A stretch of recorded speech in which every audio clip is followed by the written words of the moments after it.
Hi everyone. Today I'll talk about LGBTQ plus violence and barriers to seeking help in Norway. Well, I have spent many years researching violence across different cultural contexts, including Denmark, Norway, Turkey, and US. Today, however, I'll focus specifically on my works in Norwegian context. As Numan introduced, my research team and I conducted the first studies examining the prevalence and the nature of intimate partner violence among queer population in Norway. And more recently, we have explored the barriers queer individuals face when seeking help for intimate partner violence. And in today's talk, I'll share insights from those studies and discuss what we have learned. Well, besides research, I'll also give lectures and seminars on intimate partner violence to students in psychology, nurse, social work, and so on. When I ask, what do you see when you imagine a couple affected by intimate partner violence? Most picture a cis heterosexual man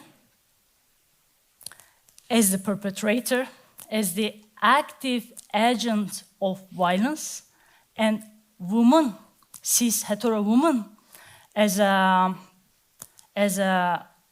victim, as a passive recipient of violence. And most of the times, men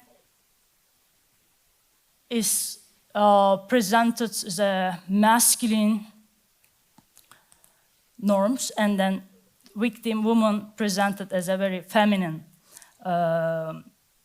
roles. So what we call this assumption is a heteronormative understanding of intimate partner violence, one that extends beyond students to this heteronormative understanding to society, to service providers, and even to academia. But what is heteronormativity? As Annette already mentioned, heteronormen, right? Heteronormativity refers to the dominant position of heterosexuality in society. So the assumption that is natural and unquestionable. From this perspective, intimate partner violence is often understood as occurring, as happening, in other words, taking place between cisgender heterosexual men and cisgender heterosexual women. So, again, from the Annette's presentation, what we refer when we use cisgender, meaning individuals whose gender identity aligns with the sex assigned to them at birth, right? But how this heteronormative understanding of violence inform our understanding of violence? So this heteronormative understanding suggests that cisgender heterosexual men use power and control to dominate cisgender heterosexual women, right? Consequently, the feminist paradigm views man as the main perpetrator of violence, and then heteronormatively masculine, and women are passive recipient and heteronormatively feminine. So framing violence through the lens of gender inequality, which is quite important to understand the violence between cisgender heterosexual men and women, especially violence toward against women. But it is insufficient. It is not enough for understanding violence, intimate partner violence among queer population.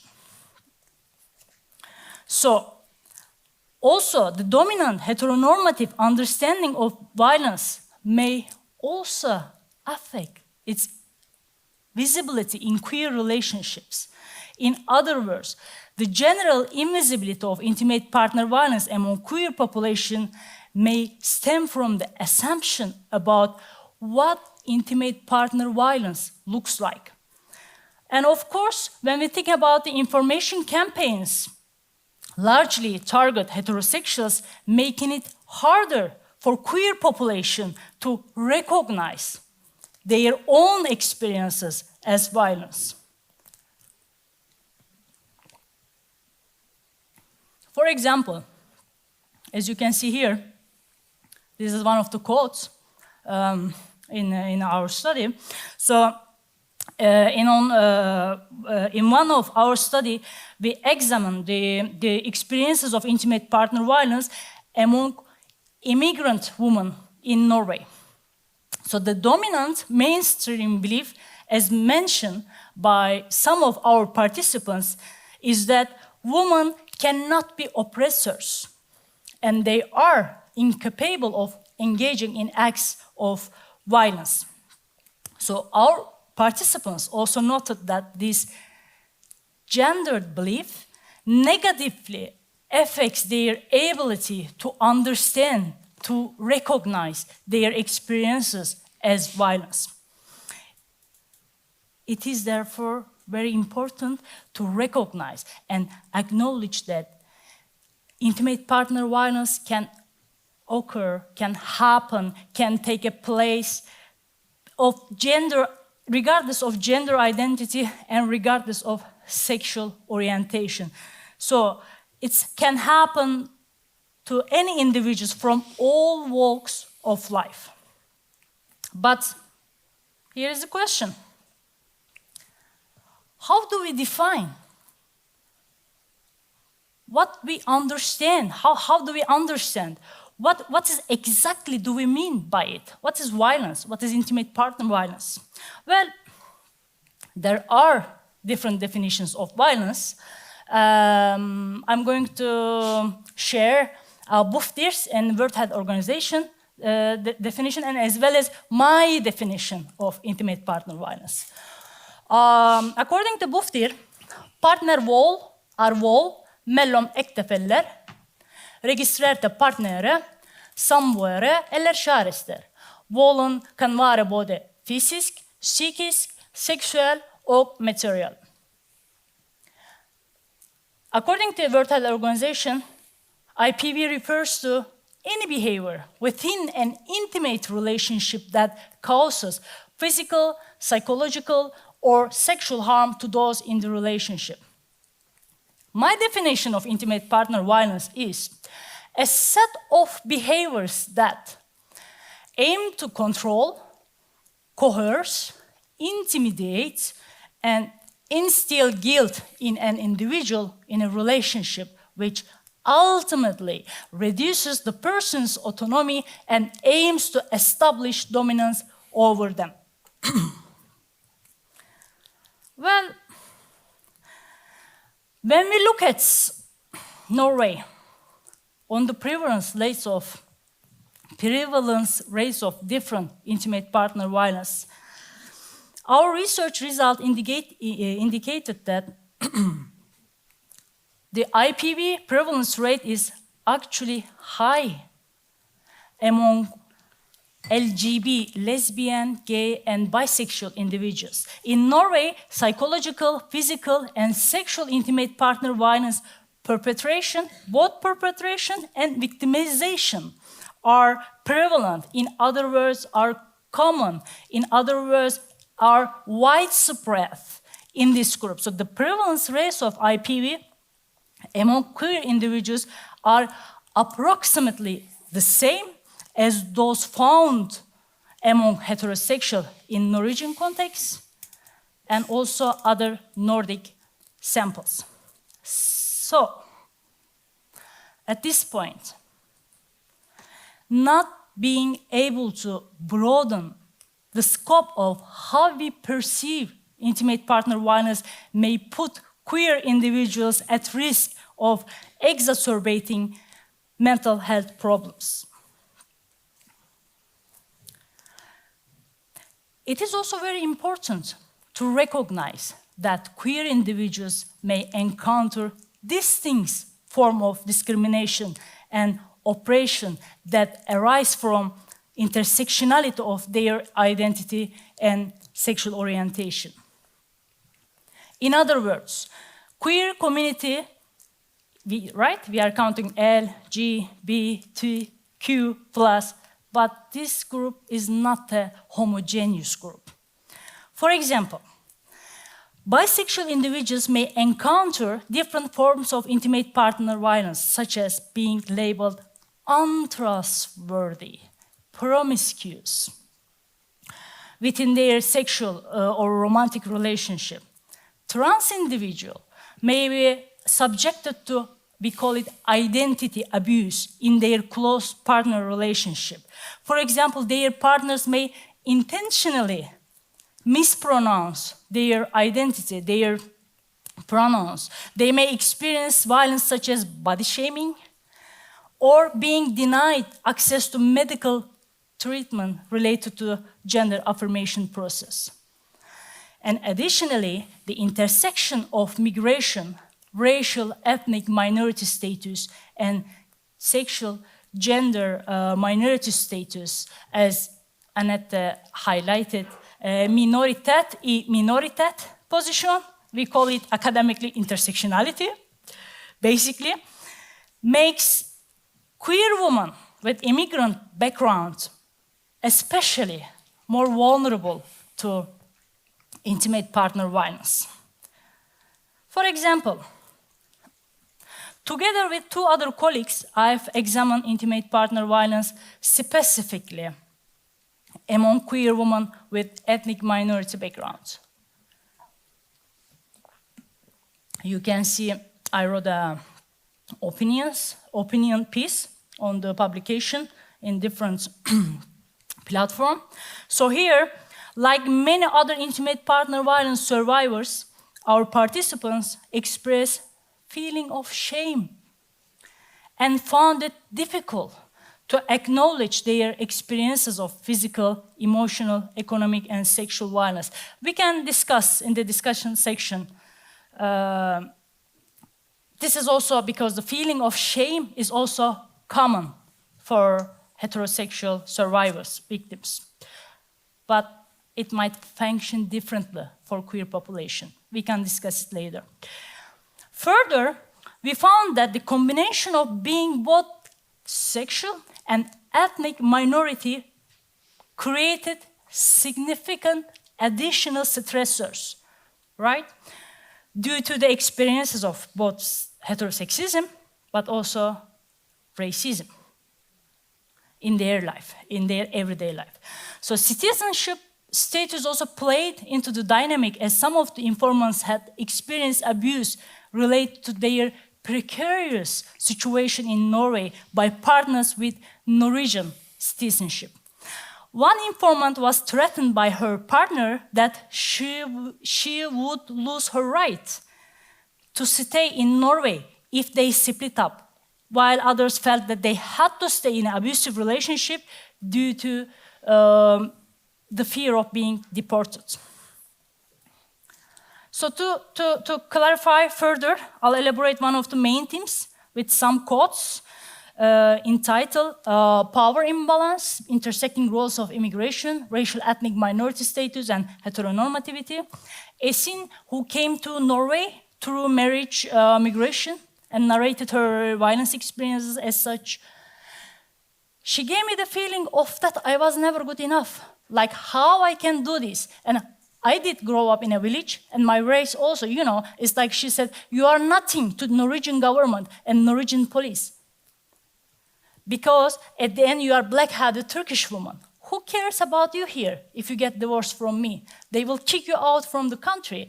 That was kind of also the threat, like, I'll call the police, they will come and take you. Well, Esin reported having been exposed to various forms of physical, economical, psychological violence, as well as different types of threats in respect to her immigration status and ethnic background. So her account illustrates as well the intersectional experience, detailing the interrelatedness of different access, different forms of operation, and how they are actually mutually constitute in creating a vulnerable victimization subjectivity. So Esin's precarious immigration status in Norway became arguably a constituent element of her violence experiences. So talking about her immigration status, she said, I believe it's affect the violence dynamics between two women also, like power as economic right. One is owning the country, one is not. If you talk about immigrants, you know, it gives them so much control over your life, how you behave. It's about power.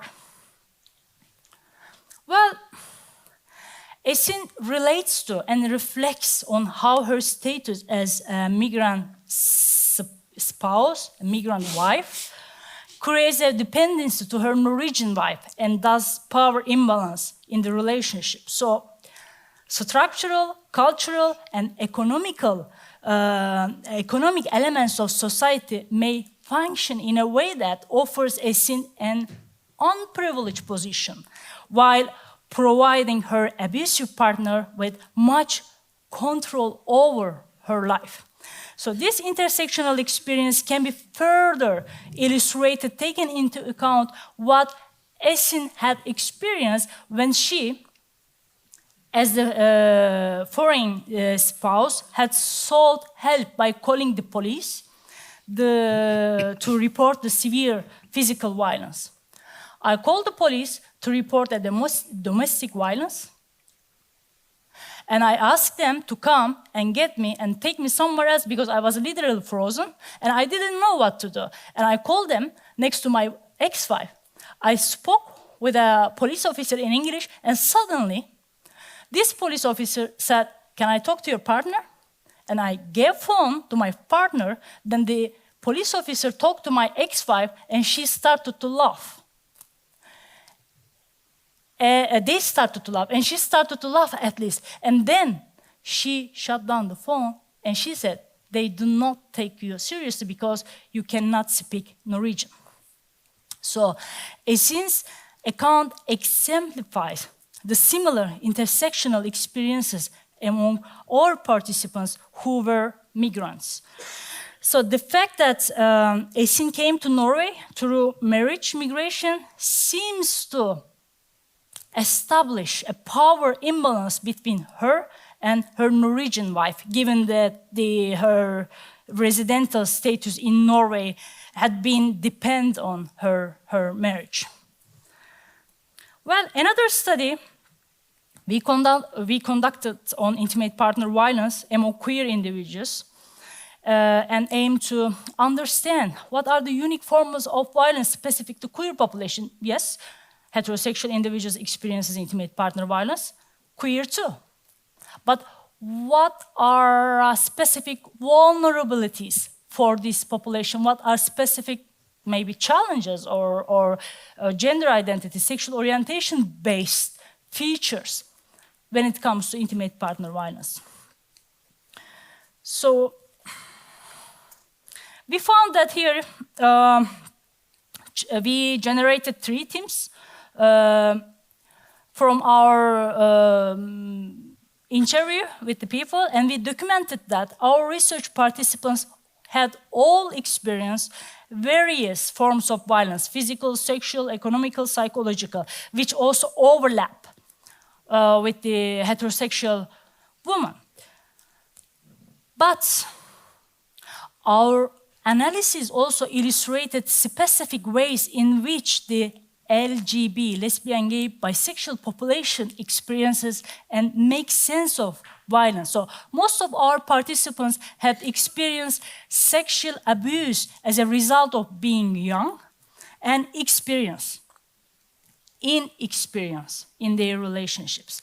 So one specific way our LGB participants experience violence was through being dominated to perform certain sexual activities. Thus, an older partner can exert power on a younger and less experienced partner by imposing certain sexual relationship practices and referring to these as normal and self-evident of being LGBT. This is how we do as a queer, just exposing and dominating sexually. Of course, maybe you might say, well, heterosexual individuals also experience dominance tactics when they are young and experience, which is true. But there is much larger degree of available and accessible heterosexual relationship role models in the media, in the culture, in the society that they can compare to, right? They can identify with, they can rely on. But this is not the case for queer people. We can discuss. As such, we would argue that the lack of healthy LGBT presentation is a factor that increases vulnerability to experiencing and perpetrating IPV for this population. Well, our participants, especially lesbian and bisexual individuals, had experienced various invalidation attempts by their partners due to the sexual orientation. Well, within a heterosexual relationship, sexual orientation is largely taken for granted and therefore may not constitute a possible target for invalidation. Further, our analysis emphasized jealousy as a provoking factor for abuse and hence potentially creating vulnerabilities like, for example, feeling insecure in queer relationship and communities. So there's not so much study in Norway, but studies outside Norway have indicated that a strong perception that promiscuity is a prevalent, is a widespread, is a common among LGBT individuals. I'm talking about the perception, right? Not reality, maybe for some. But perceptions and stereotypes about LGBT sexuality may influence and potentially feed into violence experiences of LGBT individuals. So at this point, our findings actually quite novel when highlighting the power dynamics in the context of LGBT relationships operate differently and with more complexity, right, than in heterosexual relationship. So this is a very fresh, new article I'm going to present.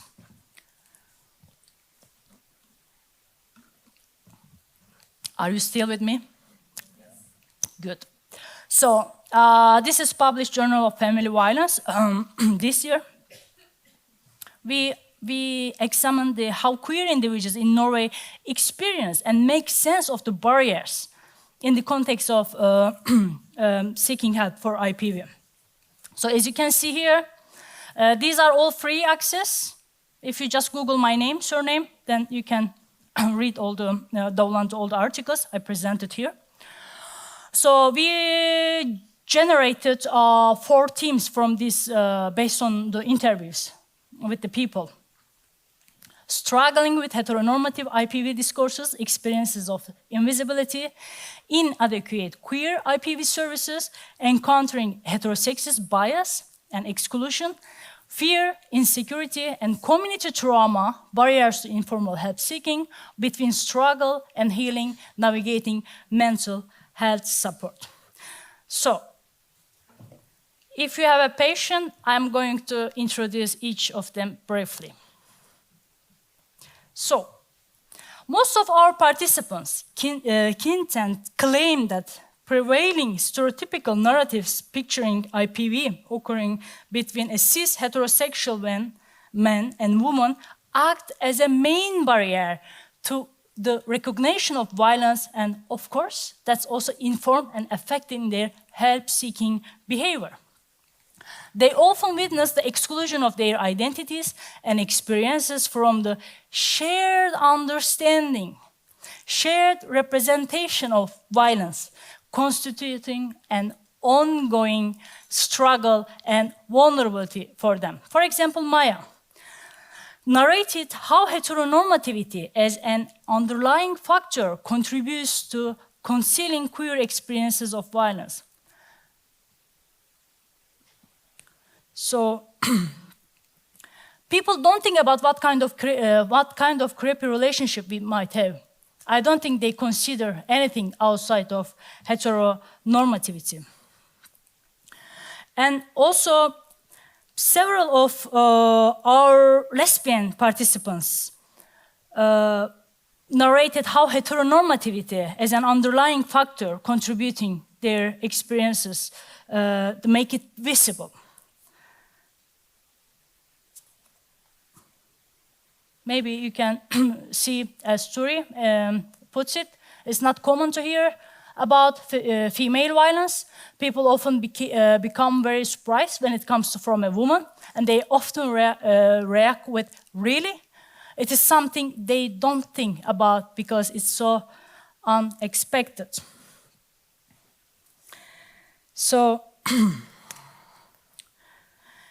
another theme, it emerged from our study that most participants in our study reported that violence-related services in Norway,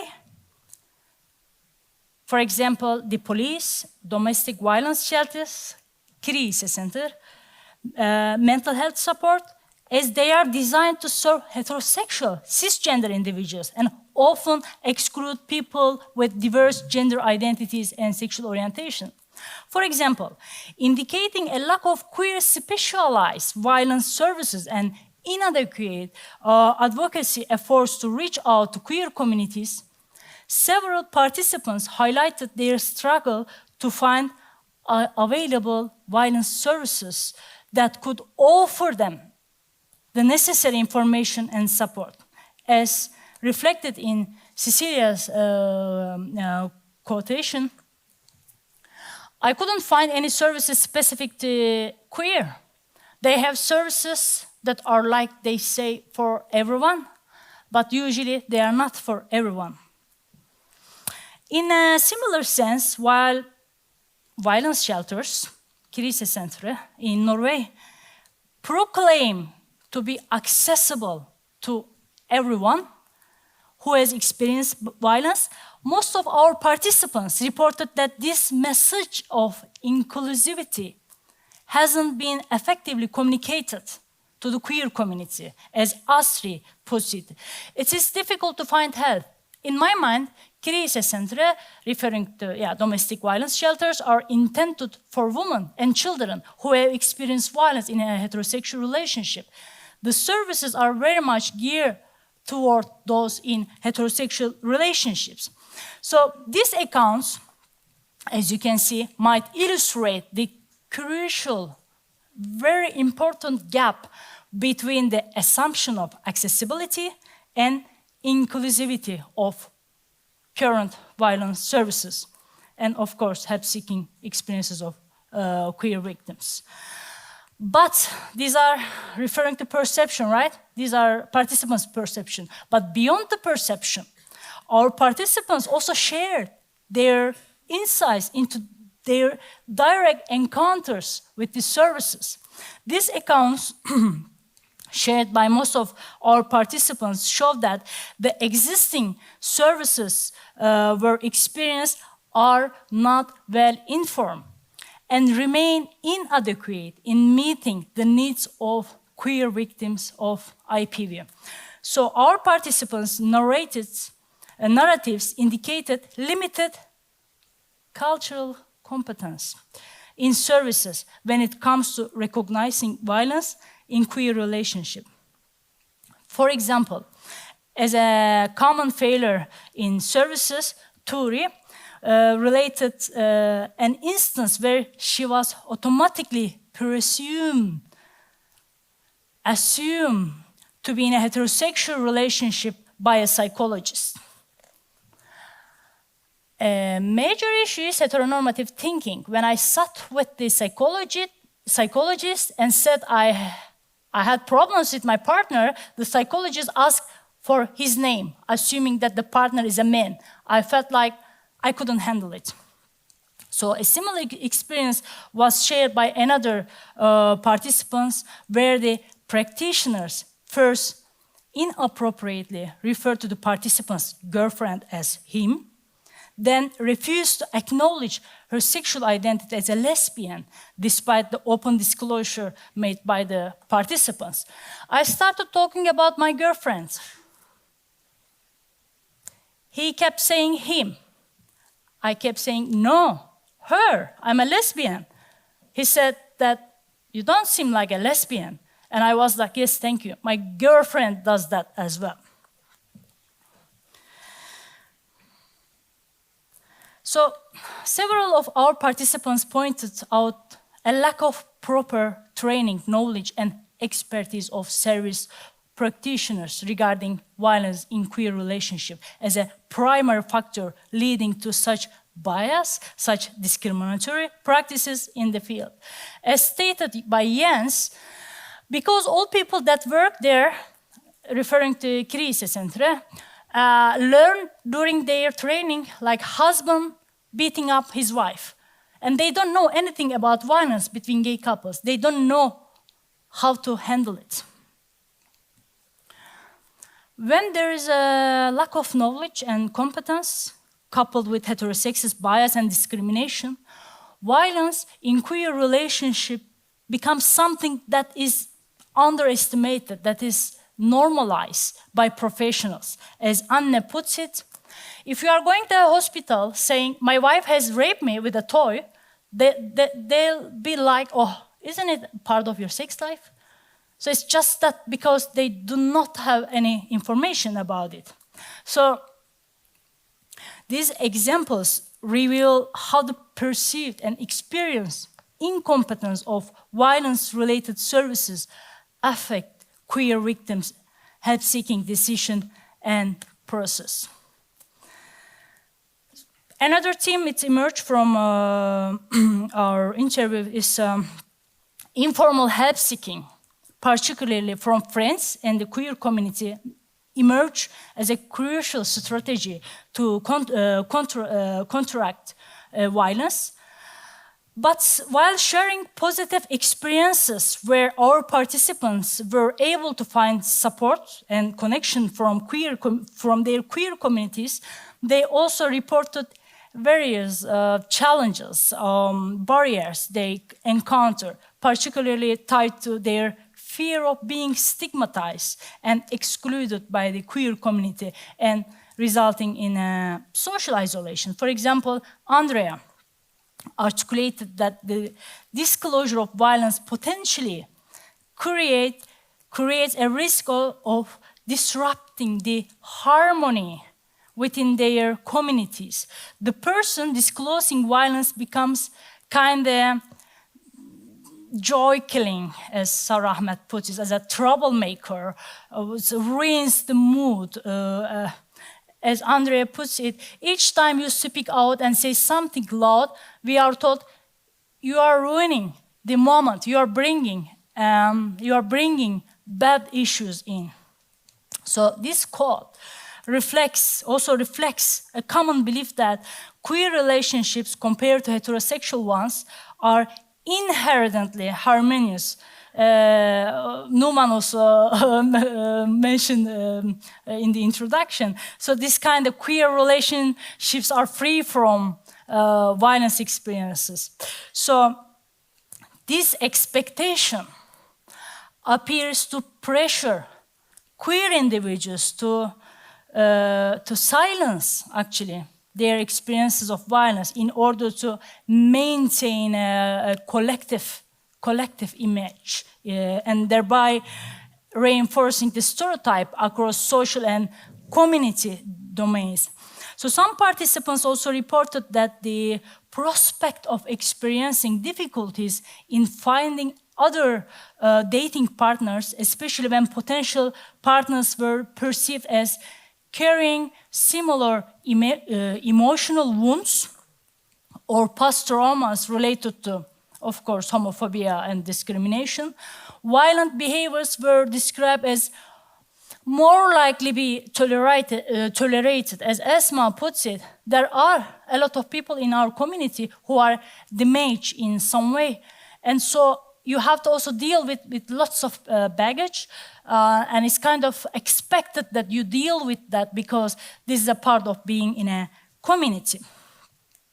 So, well, the literature shows that how the marginalization of queer relationships can disrupt queer people's expectation of intimate relationship, thus creates normalization of potentially problematic behaviors. So some participants in our study stated that many individuals within queer communities experience trauma due to heteronormative discrimination, thus sometimes expected to display aggressive or problematic behaviors because of their cumulative stress. So these behaviors are expected to be tolerated and deal with inside the community. So this was experienced as a community norm. If you have a partner who is very aggressive, you are expected to deal with that as your dating pool is much smaller. You don't have the options that a straight, heterosexual person would have. You tolerate things from your partner more than what you would maybe if you didn't have this queer identity. So, and also, there are a lot of people, again, this kind of expected you deal with because this is a community norm to dealing with lots of baggage. So this is our last theme that emerged from our interviews. Most of our participants seeing a therapist. For most of our participants, seeing a therapist was revealed as the only professional help they received. For example, Cecilia articulated that her realization of how violence had adversely impacted her well-being became a milestone in her decision-making to seek professional support from a therapist after 2 years of living with a same violent partner. It eventually got so bad, I thought I was going insane. So I had to go to see a psychologist, like to hear, you're not insane, it is the other, you just need to get out of this relationship. So some of our participants showed that the disclosing experiences of violence to a therapist rather than somebody else, well, was seen as something maybe more convenient, more easier, mostly due to the expectation of confidentiality of talking to a mental health professional, as reflected by Turi. I have had therapy and went to psychologists afterward. I found it easier to talk to psychologists about it than to talk someone else. Well, compared to IPV-related services or the police, there seemed to be more trust in psychological support services. But some of our participants also demonstrated that mental health responses to violence are not always experienced as helpful. Instead, they were often experienced as failing short in recognizing and effectively intervening in queer couple violence. As Lene puts it, I saw a psychiatric nurse and he didn't really understand it, or he did understand it, but he didn't do anything. I don't think he understood how serious it was in a way. So here you can see that Lene pointed out a lack of cultural competence in mental health services regarding recognizing violence in queer relationship, right? As the mental health practitioners described in her quote, could not acknowledge the seriousness and maybe realness of the problem and didn't offer any intervention. Furthermore, mental health services are not always easily accessible, particularly for those who have limited financial resources, as Celia puts it. There is a problem when it comes to access, especially in Norway. You have a long waiting line. If you want to do it privately, it's expensive, especially for low-income people. So, to sum up, one-size-all interventions doesn't fit, doesn't suit for queer population. Interventions tailored to queer community population are urgently needed. We need more research on that, as experiences of violence may exacerbate existing mental health problems in the queer population. And of course, along with the trauma-informed approaches, service providers should strive to provide cultural components and affirming care for queer survivors, queer victims. And service providers should also advocate, this is also quite important, for social justice, for improving existing policies and services for queer people experiencing IPV. Tack för mig.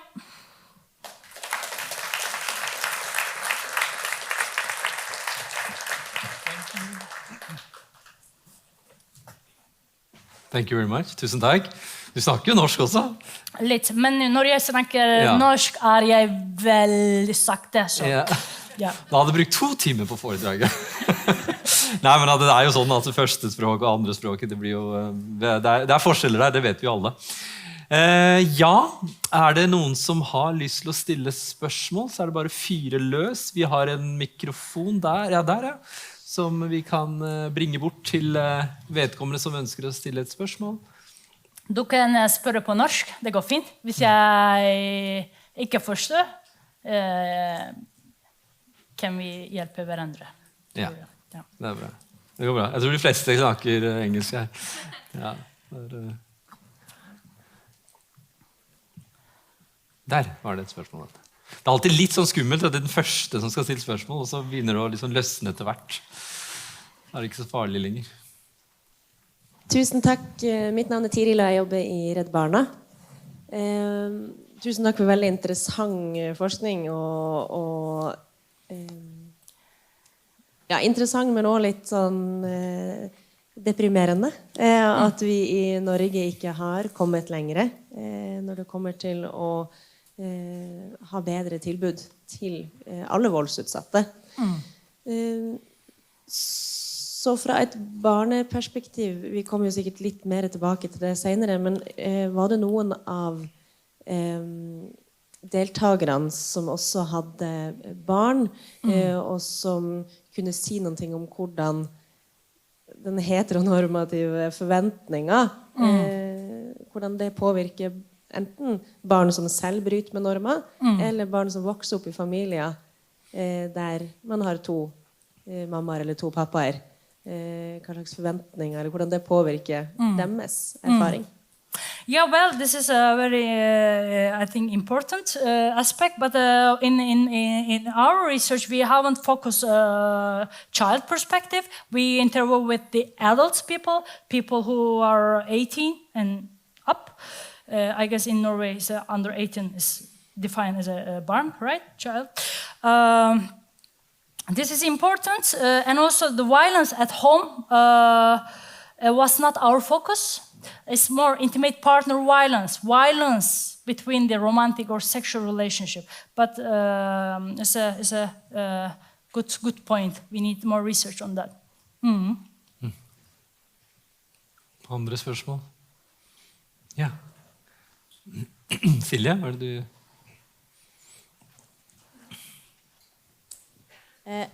I wanted to ask you to elaborate a bit, Esra, on something you said about that many of the participants experienced sexual abuse because they were young.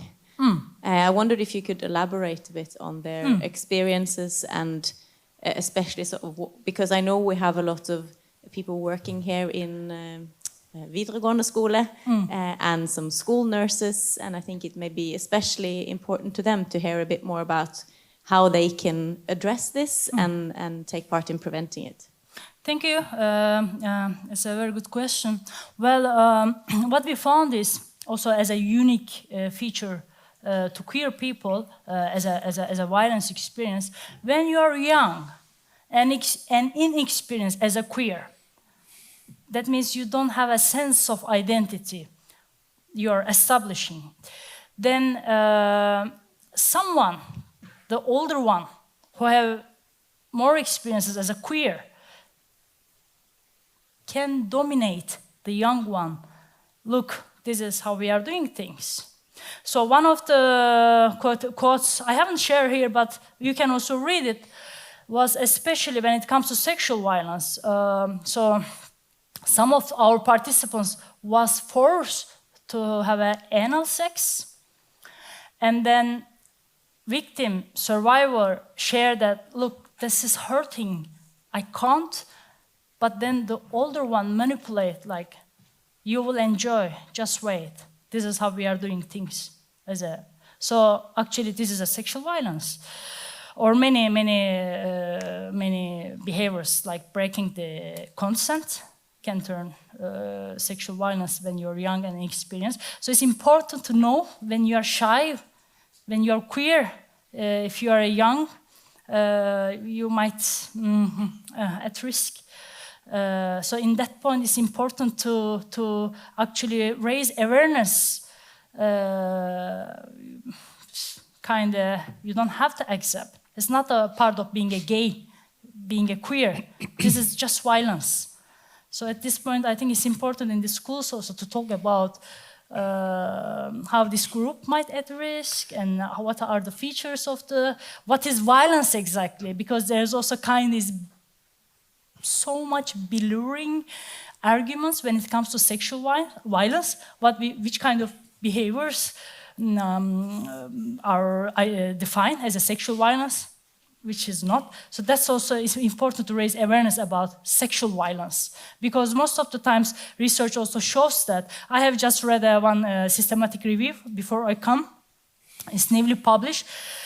One of the main barriers is also not knowing what is sexual violence. Yeah. I don't know if I answer your question. Et spørsmål til der. Microphone. Yeah. Going on from that, I was wondering if you have looked at, or if you have any participants in the study who have come out later in life, and whether that kind of development of and finding identity or sexual inexperience in a queer context has any effect in that. Yes, that's a good point. That's also create a domination, could turn sexual violence or psychological violence. So when you are an established identity, then as a queer, like, some of them might potentially dominate. But if you are come out later in your life, I think in one of our participants shared that, like, my partner forced me to list how many people I have dated. But I just figured out that I'm queer when I was 50 or 45. But then that create kind of tension, like, you have just few, or I have more, or like opposite. So that's potentially also create a power imbalances.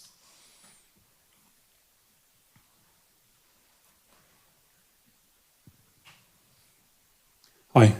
Hi. I thought your part in the beginning, you mentioned something about the international background because you don't speak Norwegian not being taken seriously. And then, you know, in where we live here, we have lots of different nationalities, lots of different languages. Not everybody speaks Norwegian very well. So then when people are trying to get help, first of all internationally, and then you add on the LGBT on top of that, it adds on an extra challenge. And then on top of that, you were talking about how there's not enough competence out there to be able to understand internationality, plus also the addition of being LGBTQ, right? So what I wanted to ask you was that from your research or either from your experience too, do we have enough competence in the people who work directly with kids and teenagers? And if not, what are we doing to try and recruit more, to try and be aware of, do we have enough people who know enough about this? Have you got any experience in research, in your experience? Yeah. Do we have enough people directly connected to kids and teenagers to be able to help in the right way? It's a long question. No. I think it's a very good question. Yes, there are people. Yes, there are people in Norway working on violence and can come and support. But this is also, I mean, in internationally, I know US and UK and Australia are so good at having this kind of cultural competent education and then educating the service providers and also even testing if this kind of educations works or not. Generally, it works very well. But in Norwegian context, there are people, but also I don't want to sound that like, oh, this requires expertise. Just call me and I'll come and give you workshop and then you...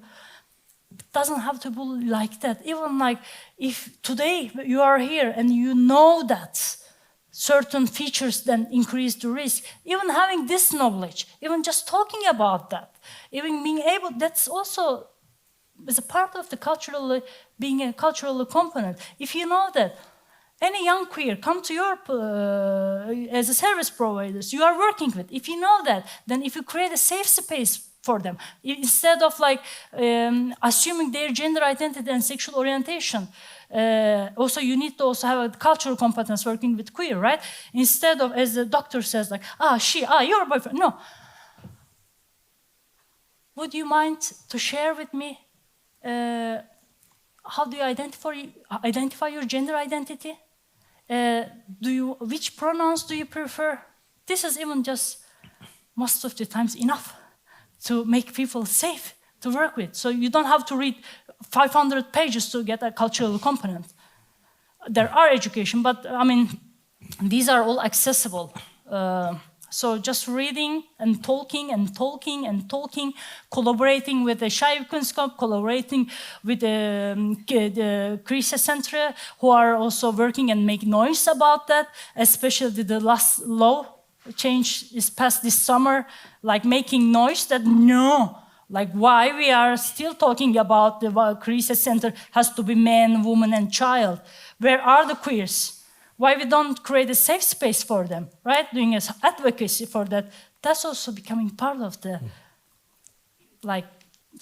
cultural component. So I don't know if I answer your question, but it doesn't have to be complicated or some expert here.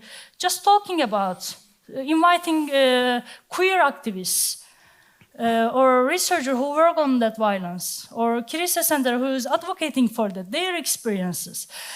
And just to let you know, in Denmark, there are 2 Krisesenteret, just unique for queer victims. Before I come here, I have talked with the leaders, and that will be also useful for some of you if you are curious how their experiences. They are very nice. When you email them, they can have a meeting with you and that they share their experiences. And one center is just serving only queer victims, and the other center serves queer victims with immigrant background. So why we don't have it in Norway?